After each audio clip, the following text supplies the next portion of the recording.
नमस्कार बंधुरा इसके रान्नाघरे आपनादेर सबाइके स्वागत जानाई। आज के आमी मोचार घंट करे देखाबो। तार जोन्नो एखाने आमी मोचा परिष्कार करे छाड़िए केटे निয়েছি। मोचा काटाटा आर आपनादेर देखालाम ना, आपनारा कम बेशी सबाई मोचा काटते पारेन। आमी मोचाटा केटे एइभाবে परिष्कार करे धुए निয়েছি। एबार आमी मोचाटाके सिद्ध करे नेब। আপনারা প্রথম থেকে শেষ পর্যন্ত ভিডিওটা দেখতে থাকুন, আশা করি ভালো লাগবে। যদি মোচার ঘন্ট রেসিপিটা আপনাদের ভালো লেগে থাকে তাহলে অবশ্যই একটা লাইক করবেন। আর যারা এখনো আমার চ্যানেলটা সাবস্ক্রাইব করেননি প্লিজ সাবস্ক্রাইব করে নেবেন। আর পাশের বেল আইকনটা অবশ্যই বাজিয়ে দেবেন, আমি যখন নিত্য নতুন রেসিপি আপলোড করব সবার আগে পাওয়ার জন্য। তাহলে আমি মোচা সেদ্ধ করার জন্য একটা প্রেসার কুকার নিয়ে নিয়েছি। এবার প্রেসার কুকারের ভিতরে একটুখানি তেল মাখিয়ে নেব, যাতে যে মোচার আঠাটা যাতে প্রেসার কুকারে লেগে না যায়।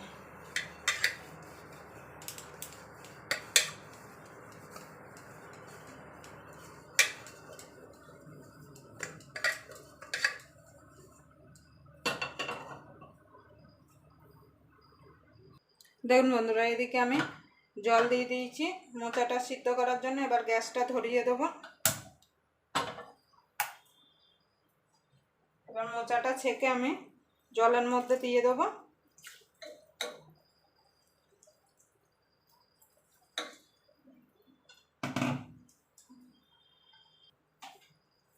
এবার আমি লবণ দিয়ে দেবো একটু।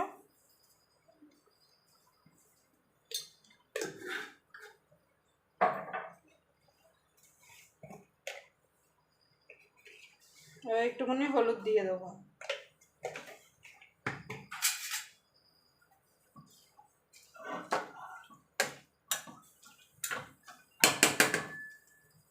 এবার দিয়ে ঢাকা দিয়ে আমি 2 থেকে 3টে সিটি মেরে নেব।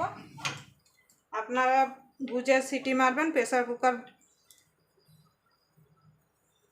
2টো সিটি মারলেই মোচাটা সিদ্ধ হয়ে যাবে।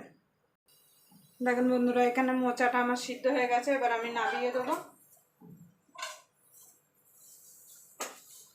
এদিকে মোচাটা ঠান্ডা হতে হতে আমি কড়াইটা রান্নার জন্য কড়াইটা বসিয়ে দেবো। কড়াইটা গরম হতে হতে আমি একটা শুকনো মশলা কিছু শুকনো মশলা ঘোল বানিয়ে নেব। তার জন্য দিয়ে দেবো 1 চামচ জিরের গুঁড়ো,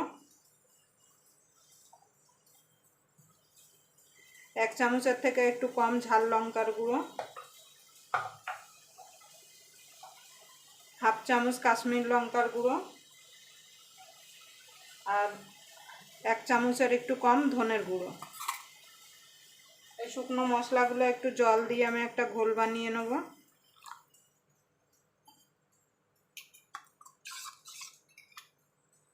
দেখেন বন্ধুরা, ঘোলটা বানানো হয়ে গেছে। এটা আমি সাইডে রেখে দেবো।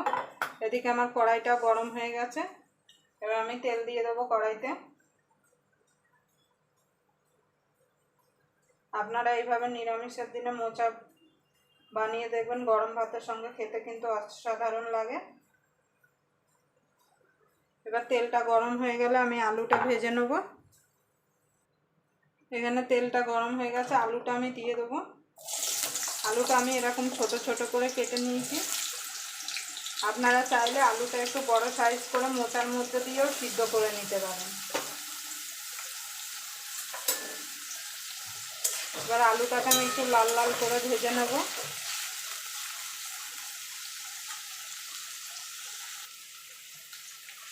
আলুর মধ্যে একটু লবণ দিয়ে দেবো, সামান্য একটুখানি হলুদ গুঁড়ো দিয়ে দেবো। দিয়ে আলুটাকে আমি লাল লাল করে ভেজে তুলে নেব।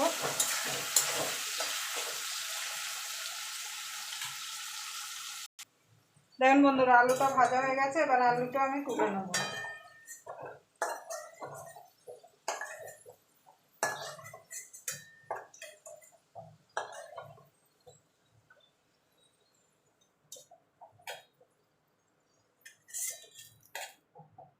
দেখেন বন্ধুরা, আমি আলুটা তুলে নিয়েছি। এই তেলে আমি রান্নাটা করে নেব। তার জন্য দিয়ে দেবো ফোড়নে 2টো তেজপাতা, একটা ফাটিয়ে নেওয়া শুকনো লঙ্কা আর গোটা জিরে।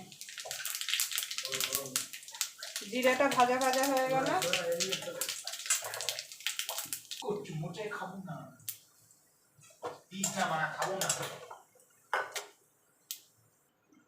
দেখুন বন্ধুরা, আমার এখানে ফোড়নটা হয়ে গেছে। এখানে কাঁচা লঙ্কার আদা বেটে রেখেছিলাম, সেটা দিয়ে দেবো।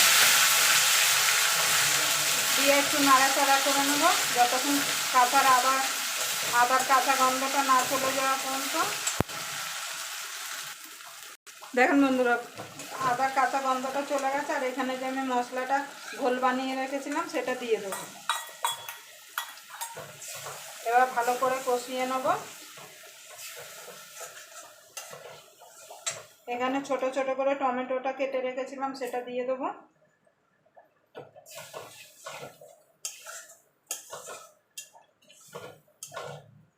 দিয়ে ভালো করে কষিয়ে নেব যতক্ষণ মশলা থেকে তেল না ছেড়ে আসছে। দেখুন বন্ধুরা, এখানে মশলাটা আমার কষানো হয়ে গেছে। এবার আমি যে আলুটা ভেজে রেখেছিলাম সেটা দিয়ে দেবো। আমি এখানে ছোলা নারকেল কিছু দিচ্ছি না, আপনারা চাইলে এখানে ছোলা নারকেল দিতে পারেন। আলুটা দিয়ে আরও মিনিট খানিক কষিয়ে নেব। তারপর যে আমি মোচাটা সিদ্ধ করে রেখেছিলাম সেটা দিয়ে দেবো। এবার স্বাদ মতো লবণ দিয়ে দেবো। কোনো মোচা সিদ্ধ করার সময় কিন্তু লবণ দেওয়া হয়েছে, সেটা মাথায় রেখে লবণটা দিতে হবে। আর সামান্য একটুখানি চিনি দিয়ে দেবো।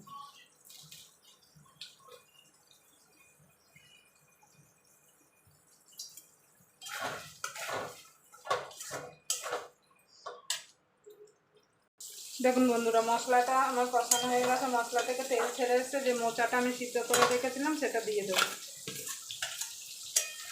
দিয়ে আমি ভালো করে মিশিয়ে নেব।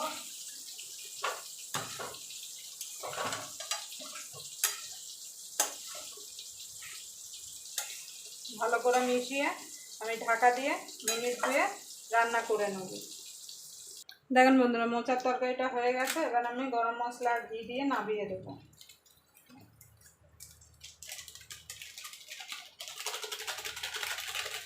আমি এখানে সানরাইজ গরম মশলা ব্যবহার করছি। আপনারা চাইলে গোটা গরম মশলা শিলে বেটেও ব্যবহার করতে পারেন। এবার একটু ঘি দিয়ে দেবো, 1 চামচ মতো।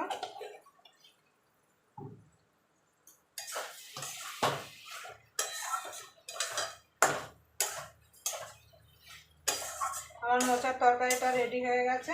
এবার আমি নামিয়ে দেবো।